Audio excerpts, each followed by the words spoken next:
Yan. So pakita lang natin yung ating 2016 Ford Fiesta manual transmission. So trend variant yan, pero full refresh, kasama niyo yung mga paint, 3-step detail. So tapos na to, re-release na to, naka white plate, naka Euro plate pa pala. All stock lang naman, thick tires, bago lahat. Yan, pakita ko sa inyo yung ating group chat. So kapag group chat guys, kompleto po yan.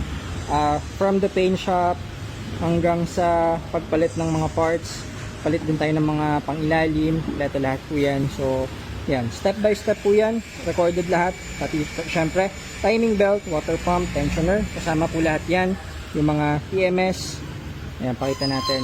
Mga PMS, yan, spark plugs, mga motor fan, radiator, cooling system.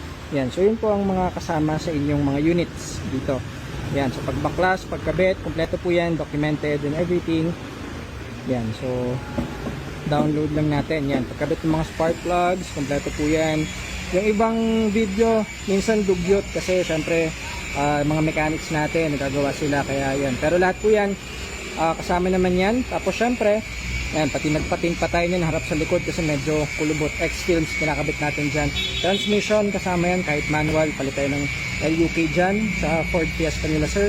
And ayun, so end product, ayan po siya, diba? Madumi siya nung pinaprocess, pero yun, finish, pwede naman nalamin. So ito yung ating Ford Fiesta na manual transmission. Ready na to for long drive. Yan, so ating sa loob, front and everything. Okay, so enjoy kayo dito sa inyong unit, release natin and test drive muna. DTA Cars, good afternoon.